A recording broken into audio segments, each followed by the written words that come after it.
Bismillahirrahmanirrahim. Assalamualaikum warahmatullahi wabarakatuh. Waalaikumsalam warahmatullahi wabarakatuh. Alhamdulillah, nahmaduhu wa nasta'inuhu wa nastaghfiruhu wa na'udzu billahi min shururi anfusina wa min sayyiati a'malina. May yahdihillahu fala mudilla lahu wa may yudlilhu fala hadiya lahu. Asyhadu an la ilaha illallah wahdahu la syarika lahu wa asyhadu anna Muhammadan abduhu wa rasuluhu la nabiyya ba'dahu. Jamaah sholat Jumat yang insyaallah dimuliakan Allah SWT. Pertama, marilah kita panjatkan puji syukur kita kepada Allah SWT yang telah melimpahkan banyak kenikmatan kepada kita semua. Dan alhamdulillah pada kesempatan siang hari ini, hari Jumat tanggal 3 Juli 2026, yang bertepatan dengan tanggal 18 Muharram Khutbah nanti kan? tahun 1448 Hijriah, kita sama-sama masih diberikan nikmat sehat, nikmat kesempatan, dan juga nikmat iman kita, yang dengan hal itu semua kita bisa melaksanakan salah satu kewajiban kita, yaitu sholat Jumat berjamaah. Salawat serta salam semoga senantiasa tercurah pada junjungan kita Rasulullah Muhammad SAW, Nabi akhir zaman, Nabi yang tidak akan ada nabi lagi setelah beliau, dan mudah-mudahan kita semua jadi bagian dari umat beliau yang sama-sama di yaumil akhir nanti kita mendapat syafaat dari Rasulullah Muhammad SAW. Jemaah sekalian yang insyaallah memberikan Allah, sebelum pelaksanaan sholat Jumat kita laksanakan bersama, ada beberapa hal yang akan kami informasikan. Yang pertama berkenaan dengan kas masjid, kas masjid. Saldo awal kita 11.852.200 rupiah. Untuk pemasukan di pekan ini, infak Jumat sebesar 596.000 rupiah. Kemudian pengeluaran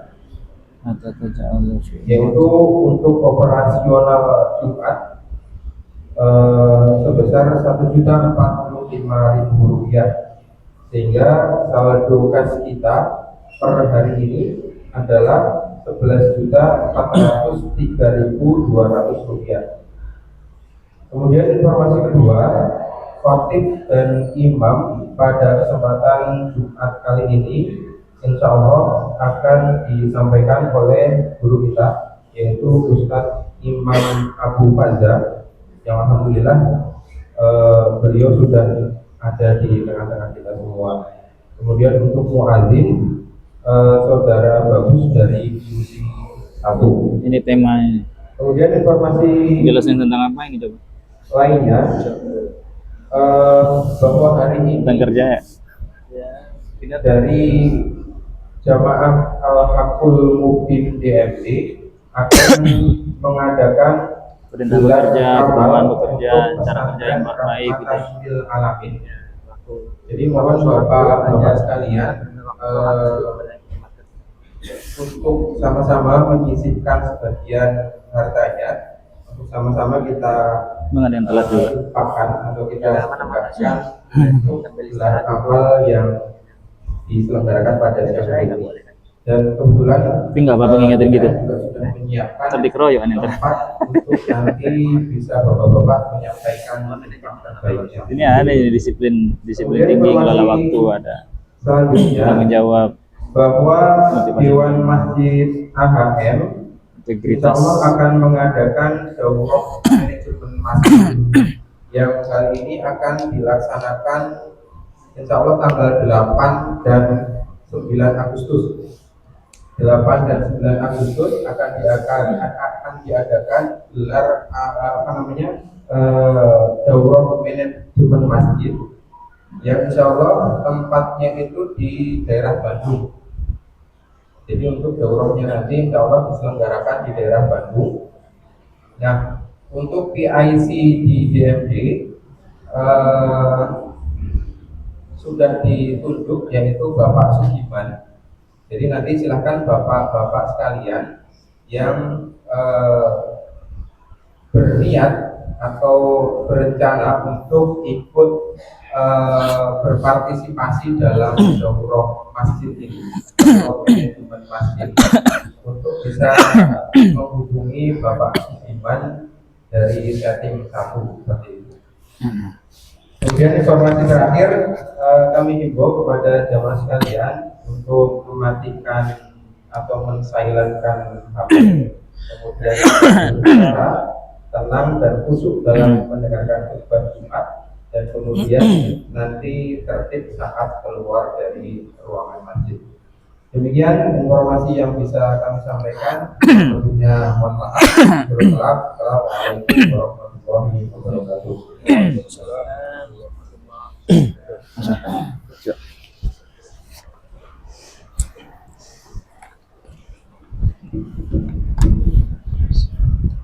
Assalamualaikum warahmatullahi wabarakatuh. Waalaikumsalam.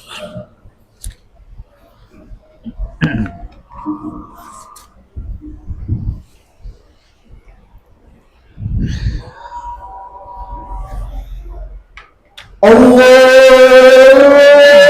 Akbar, Allahu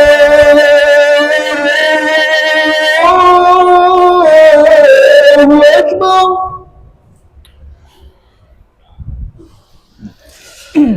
Allahu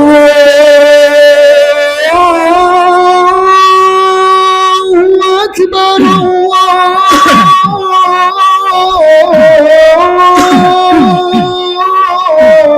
Allahu Akbar.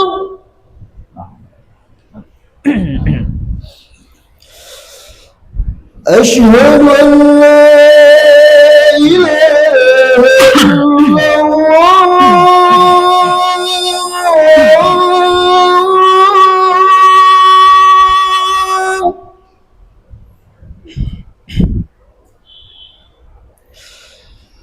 أشهد أن لا إله إلا الله.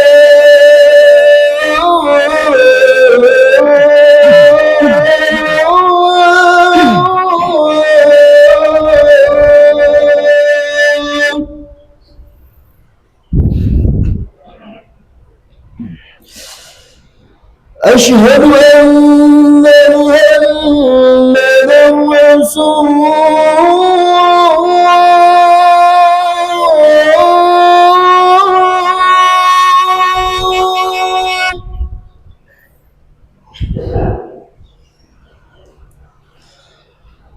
أشهد أن محمدا رسول الله.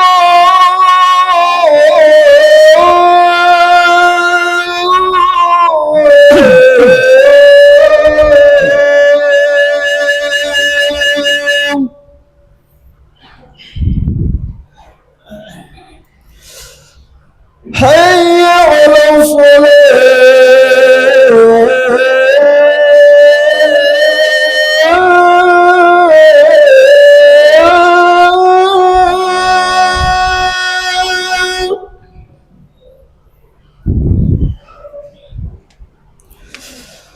حي على الصلاة.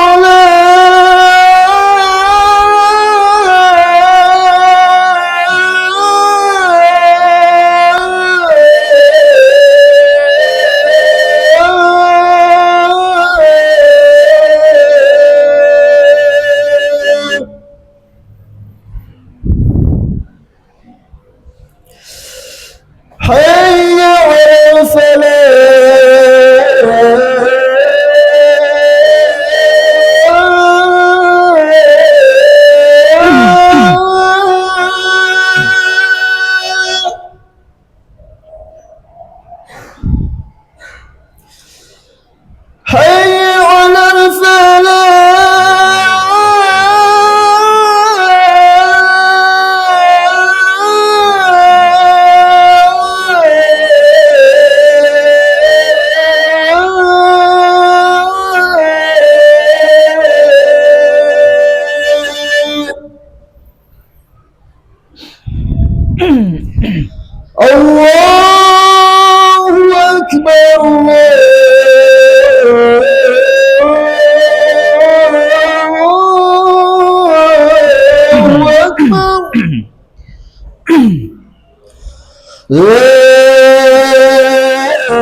سيدنا محمد رسول الله صلى الله عليه وسلم سيدنا محمد رسول الله الفضيلة أشرف وادرة وبات المقام محمود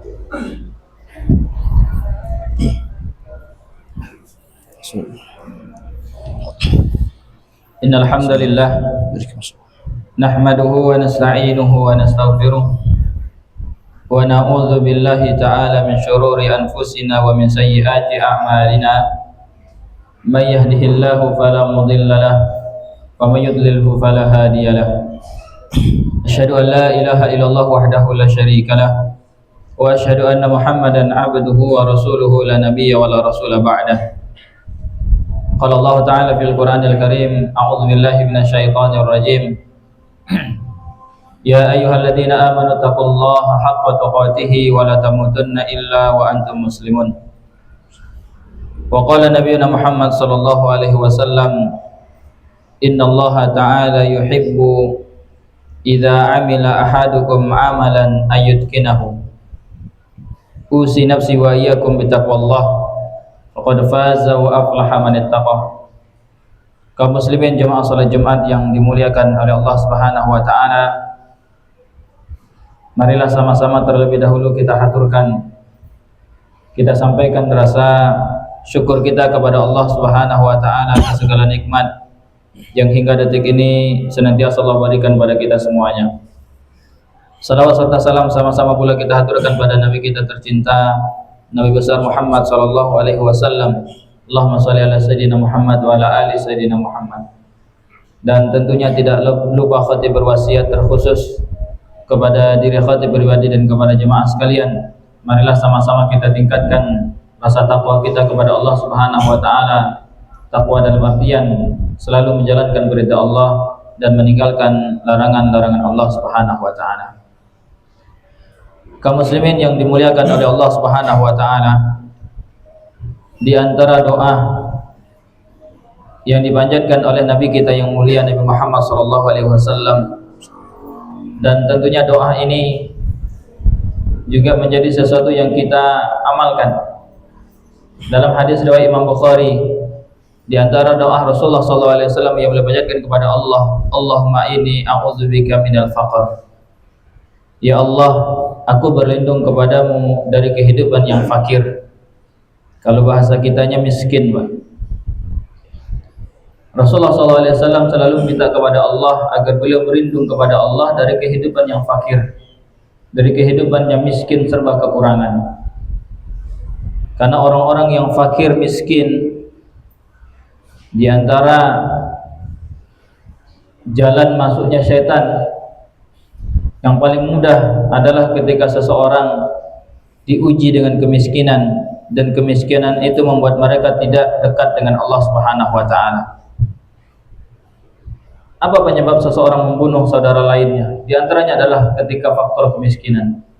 Apa penyebab seseorang judi? Apa penyebab seseorang merampok, begal dan lain sebagainya? Di antara penyebabnya adalah ketika mereka diuji dengan kemiskinan oleh Allah Subhanahu wa taala.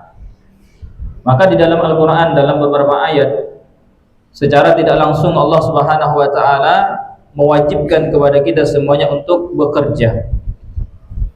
Allah Subhanahu wa taala mengatakan dalam surah At-Taubah ayat 105, wa qul i'malu fasayarallahu a'malakum wa rasuluhu wal mu'minun.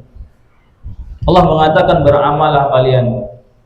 Maka ketika kalian beramal, kata Allah, Allah akan melihat hasil usaha kalian. Rasul pun melihat, orang-orang mukmin pun akan melihat bahwa kalian adalah seorang pekerja. Dalam ayat yang lain dalam surah Al-Jumu'ah ayat yang ke-10 Allah Subhanahu wa taala juga mengatakan fa idza qudiyatis shalatu fantashiru fil ardi wabtaghu min fadlillah. Apabila salat sudah selesai dilaksanakan, maka berpencarlah kalian di muka bumi ini, kata Allah, dan carilah karunia Allah Subhanahu wa taala. Ini di antara perintah kepada kita untuk bekerja. Bahkan Nabi kita Nabi Muhammad sallallahu alaihi wasallam yang secara tawakal sudah di atas tawakalnya manusia biasa. Kita tahu sejarah hidup beliau mulai dari usia 9 tahun beliau sudah bekerja. Ya, bagaimana perjalanan ya bekerja beliau, berdagang dan lain sebagainya. para nabi yang pernah diutus oleh Allah ke muka bumi ini, kita lihat sejarah mereka, di antara mereka adalah orang-orang yang bekerja. Bahkan hampir seluruh mereka bekerja. Nabi Musa bekerja. Nabi Daud yang kekayaannya mungkin kalau kita lihat dalam sejarah semuka bumi ini, sepanjang sejarah manusia di muka bumi ini, mungkin yang paling kaya itu Nabi Daud, Pak. Ya, kemudian beliau turunkan hartanya kepada anaknya Nabi Sulaiman, kan? Bagaimana kerajaannya begitu besar. Tapi dalam sejarah kita lihat Nabi Daud itu bekerja. Nabi Musa bekerja untuk mertuanya itu. Nabi Yusuf bekerja sebagai menteri. Para nabi yang diutus oleh Allah Subhanahu wa taala, mereka bekerja. Karena memang Allah Subhanahu wa taala perintahkan untuk kita bekerja. Di antara tujuan kita bekerja tersebut yang menjauhkan diri kita dari meminta-minta. Kemudian mengangkat derajat kita supaya kita tidak mengerjakan pekerjaan yang membuat seseorang tadi lupa. Ya, ketika miskin, ya mencuri dan lain sebagainya itu. Kemudian tentunya ketika Allah perintahkan kepada kita di dalam Al-Quran, bahkan Rasulullah mengajarkan kepada kita bekerja, tentunya tidak semua pekerjaan, dan ada tentunya rambu-rambu dalam bekerja yang perlu kita perhatikan. Di antaranya ketika Rasulullah SAW menyebutkan dalam hadis riwayat Imam Tabrani dan Al-Baihaqi, Rasulullah mengatakan, innallaha yuhibbu idza amila ahadukum amalan ayyudkinahu. Sesungguhnya Allah Subhanahu wa taala itu mencintai seseorang di antara kalian, kata Rasulullah, yang jika bekerja dia bersungguh-sungguh dalam pekerjaannya. Jadi orang yang bekerja memang perintah Allah, tetapi yang dicintai oleh Allah dari semua pekerja tersebut adalah orang-orang yang sungguh-sungguh dalam bekerja. Orang-orang yang sungguh-sungguh dalam bekerja. Maka dalam bekerja ini Rasulullah SAW memerintahkan kita untuk semangat dan sungguh-sungguh dalam bekerja. Dalam hadis yang lain beliau mengatakan, i'mal lidunyaka ka'annaka ta'ishu abadan. Beramallah untuk mencari dunia kalian, bekerjalah untuk mencari dunia kalian seakan-akan kalian hidup selamanya. Artinya kalau kita kerja jangan asal sembarang kerja. Yang penting dapat gaji, kerja mah terserah. Enggak begitu. Allah Subhanahu wa taala perintahkan kepada kita, dan ini termasuk orang-orang yang dicintai oleh Allah ketika mereka bekerja sungguh-sungguh dalam bekerja. Allah Subhanahu wa taala dalam ayat surah Al-Anfal mengatakan, fa idza faragta fansab. Kalau kalian sudah berhenti dari sebuah pekerjaan, maka kerjakan pekerjaan yang lain. Ini motivasi bagi kita semuanya untuk bekerja sungguh-sungguh. Selesai dalam satu pekerjaan, bekerja di tempat yang lain, atau kerjakan pekerjaan yang lain. Kaum muslimin yang dimuliakan oleh Allah Subhanahu wa taala, di antara bentuk seseorang itu sungguh-sungguh dalam bekerja, dari yang saya baca paling tidak ada 4 ya sifat yang dimiliki oleh seseorang ketika dia benar-benar serius dalam bekerja, atau orang-orang yang unggul dalam bekerja itu seperti apa. Yang pertama yaitu orang-orang yang punya disiplin tinggi. Nah, ini di antara sifat orang-orang yang benar-benar sungguh-sungguh dalam bekerja. Kalau kita ingin termasuk orang-orang yang bekerja, termasuk orang-orang yang dicintai oleh Allah Subhanahu wa taala dalam bekerja, maka yang pertama yang harus kita sesuaikan pada diri kita yaitu orang-orang yang punya disiplin tinggi dalam bekerja. Termasuk disiplin di sini adalah disiplin waktu. Ya, kita harus tahu waktu, karena orang beriman itu, kata Rasulullah SAW, al-muslimuna ala syurutihim. Orang muslim itu di atas syarat-syarat mereka. Dulu mereka punya syarat, ketentuan atau deal-dealan sebelum bekerja, dari waktu sekian sampai waktu sekian, itu harus mereka pegang, dan itulah sifat seorang muslim. Dalam ayat surah Al-Maidah yang pertama Allah mengatakan, ya ayyuhalladzina amanu, wahai orang-orang yang beriman, aufu bil uqud. Ya, hendaklah kalian memegang perjanjian kalian. Dulu kita punya perjanjian ketika bekerja. Apa perjanjian kita? Ya, mulai waktu dan kapan kita pulang itu harus kita perhatikan. Jangan sampai, mohon maaf kaum muslimin yang dimuliakan oleh Allah Subhanahu wa taala, memang niat kita bagus sholat, tetapi ketika kita sholat kemudian istirahat, ada waktu kita bekerja di situ yang kita gunakan untuk istirahat, bisa jadi itu di antara bentuk kezaliman kita. Bisa jadi itu termasuk orang-orang yang dulu tidak ala syurutihim tadi itu. Ya, mereka yang punya kesepakatan bekerja dari jam sekian sampai jam sekian, kemudian istirahat dari jam sekian sampai jam sekian, dengan alasan kita ibadah, kok kita ya menyalahi aturan kita tersebut, perjanjian kita tersebut, ini termasuk orang-orang yang zalim dalam bekerja. Ini juga perlu kita perhatikan. Kemudian yang kedua, yaitu orang-orang yang punya tanggung jawab tinggi. Orang-orang yang memang tadi Rasulullah sebutkan, orang-orang yang kalau bekerja itu sungguh-sungguh, tanggung jawabnya benar-benar diperhatikan. Kemudian yang ketiga, orang-orang yang sungguh-sungguh dalam bekerja itu mereka punya motivasi internal di dalam dirinya. Di antara bentuk penyemangat dia dalam bekerja ada motivasi internal. Selain memang untuk mendapatkan harta atau gaji dan lain sebagainya, ada motivasi yang membuat kita lebih semangat daripada itu. Apa itu? Tujuan kita bekerja itu diantaranya adalah untuk mendapatkan nafkah yang halal untuk keluarga kita.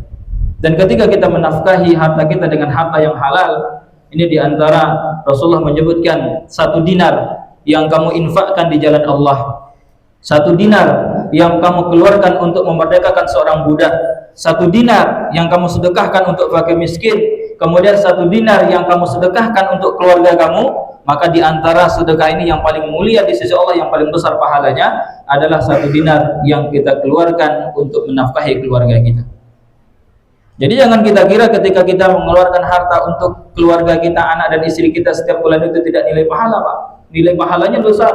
Dan ini diantara motivasi kita dalam bekerja supaya kita mendapatkan pahala besar di sisi Allah Subhanahu wa taala. Ya, kemudian diantara ya tujuan kita bekerja, motivasi kita dalam bekerja ya untuk mengangkat derajat keluarga kita. Kalau kita miskin, orang keluarga kita bahkan kita sendiri akan menjadi olok-olok di tengah keluarga kita. Tetapi kalau kita memberikan harta kepada keluarga kita, istri kita, maka insya Allah mereka akan dipandang oleh orang lain. Memang diantara bentuk tujuan utama kita bekerja namanya ifah. Ifah itu mengangkat derajat keluarga kita. Itu harus kita jadikan motivasi. Kemudian diantara bentuk motivasi kita dalam bekerja, bahwa kita memang menjalankan perintah Allah dan menjalankan sunnah para nabi tadi yang tadi saya sampaikan. Kerja ini hukumnya wajib. Karena di antara kewajiban terutama yang sudah punya keluarga, anak dan istri adalah bekerja. Kalau kita bekerja berarti kita menunaikan kewajiban kita. Kalau kita sudah menunaikan kewajiban kita, berarti kita mendapatkan pahala yang besar dari sisi Allah Subhanahu wa taala. Tetapi kalau kita punya keluarga tidak bekerja, berarti kita termasuk orang-orang yang zalim kepada keluarga kita dan mendapatkan dosa yang besar tentunya. Ini di antara bentuk motivasi kita dalam bekerja. Begitu pula, ya kalau kita bekerja berarti kita mendapatkan pahala sunnah. Dari mana sunnahnya? Para nabi, bahkan Rasulullah SAW sendiri bekerja. Kalau kita bekerja berarti mengikuti jalan Nabi kita yang mulia Muhammad SAW. Ini yang diantara yang perlu kita jadikan sebagai motivasi kita dalam bekerja. Kemudian yang terakhir, orang-orang yang sungguh-sungguh dalam bekerja itu mereka punya integritasnya tinggi, Pak. Ya, orang-orang yang menjunjung tinggi etika dan kejujuran dalam bekerja. Karena perlu kita ya punya integritas, punya etika dalam bekerja yang tadi saya sampaikan tentang kesesuaian waktu, misalnya hak kita dapatkan, begitu pula kewajiban juga kita tunaikan. Supaya apa? Supaya harta yang kita bawa ke rumah adalah harta-harta yang halal. Ya, bisa jadi, ya mohon maaf, mudah-mudahan di sini tidak terjadi tentunya. Orang-orang yang mereka sudah mendidik anak istrinya pontang-panting supaya istrinya menutup aurat, anaknya sholat dan lain sebagainya. Tetapi kelihatan anaknya susah banget diingatkan, gak sholat, istrinya keluar rumah tidak pakai hijab segala macam. Di antara salah satu penyebab bisa jadi kaum muslimin adalah ada harta-harta haram yang kita masukkan ke dalam tubuh keluarga kita tersebut. Ya, karena ibadah badan kita ini, tubuh kita itu, kata para ulama ibarat sebuah wadah. Kalau wadah itu kita isi dengan air putih, kita tuangkan, maka yang keluar air putih pula. Kalau wadah itu kita masukkan air kotoran, air comberan misalnya, ketika kita tuang yang keluar air itu pula. Begitu pula dengan tubuh kita. Kalau yang kita masukkan harta-harta yang diharamkan oleh Allah, mungkin kita zalim dalam bekerja, ada waktu pekerjaan yang kita gunakan untuk tidak bekerja misalnya, bisa jadi itu diantara bentuk setitik harta haram yang kita masukkan ke dalam perut ibu istri kita, anak kita. Mungkin diantara bentuk mereka khianat kepada Allah, mereka susah dinasehati dan sebagainya, adalah harta haram yang sedikit tadi itu. Coba perhatikan dalam sebuah firman Allah Subhanahu wa taala ketika Allah perintahkan para nabi untuk beramal saleh. Apa kata Allah Subhanahu wa taala? Ya ayyuhar rusul kulu minat thayyibati wa'malu shalihan. Wahai para rasul, makanlah yang baik-baik, yang halal-halal dan lakukanlah amal saleh. Kata para ulama apa? Dalam ayat ini kenapa Allah perintahkan terlebih dahulu memakan yang baik-baik, kemudian yang kedua baru beramal saleh? Seseorang tidak mungkin bisa melakukan amal soleh kalau makanan mereka tidak baik. Makanannya baik dulu, barulah nanti mereka bisa melakukan amal soleh. Dan banyak kisah-kisah yang kita temui dalam masyarakat kita. Orang-orang yang sebelumnya bandelnya luar biasa, Pak, durhakanya luar biasa. ya ternyata memang salah satu penyebabnya orang tuanya memberikan nafkah-nafkah haram kepada anak-anaknya tersebut. Kemudian ketika ada perjanjian bapak harus keluar dari pekerjaan yang riba segala macam, maka dengan sendirinya orang tua tersebut anaknya bisa berubah dengan baik. Itu di antara penyebab ya seseorang sulit untuk mendapatkan hidayah dari Allah Subhanahu wa taala ketika memang orang tuanya memasukkan harta-harta haram ke dalam perut keluarganya. Mudah-mudahan kita dijauhkan dari hal-hal yang semacam ini. Barakallahu li wa lakum fil Qur'anil azim wa nafa'ani wa iyyakum bima fihi minal ayati wa dzikril hakim wa taqabbala minni wa minkum tilawatahu innahu huwas samiul alim fastaghfiruhu innahu huwal ghafurur rahim.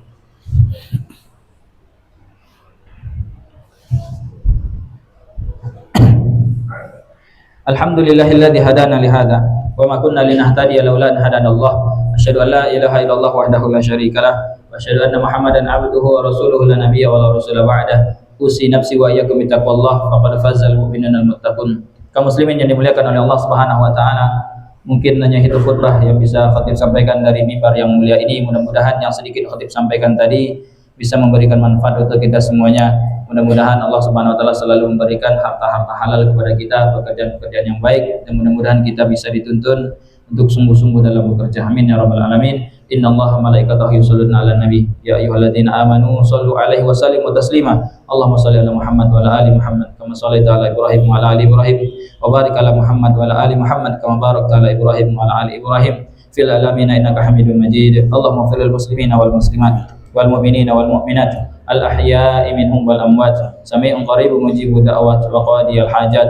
Allahumma ighfir lana dhunubana wa liwalidayna warhamhuma kama rabbayana shaghira. Allahumma rabbana dhalamna anfusana wa illam taghfir lana wa tarhamna lanakunanna minal khasirin. Allahumma inna nas'aluka al-huda wat tuqa wal afafa wal ghina. Allahumma a'inna ala dzikrika wa syukrika wa husni ibadatik. Allahumma inna nas'aluka salamatan fid din wa afiatan fil jasad wa ziyadatan fil ilmi wa barakatan fil rizqi wa taubatan qabla al maut wa rahmatan indal maut wa maghfiratan ba'dal maut. Allahumma hawwin alaina fi sakaratil maut wa najata minan nari wal afwa indal hisab. Allahumma ansuril islam wal muslimin. Allahumma a'izzal islam wal muslimin. Allahumma ansur ikhwanana al muslimin al mustadafin fi Palestin wa fi Suriah wa fi Sudan wa fi Yaman wa fi kulli makanin wa fi kulli zaman. Allahumma a'idal masjidal aqsa ila rihabil muslimin warzuqna fihi salatan qabla mamatina. Rabbana atina fid dunya hasanah wa fil akhirati hasanah wa qina adzabannar. Ibadallah, innallaha ya'murukum bil adli wal ihsan wa ita'i dzil qurba wa yanha 'anil fahsya'i wal munkari wal baghi ya'idukum la'allakum tadhakkarun wa la dzikrullahi akbar. Allahu akbar, Allahu akbar. Asyhadu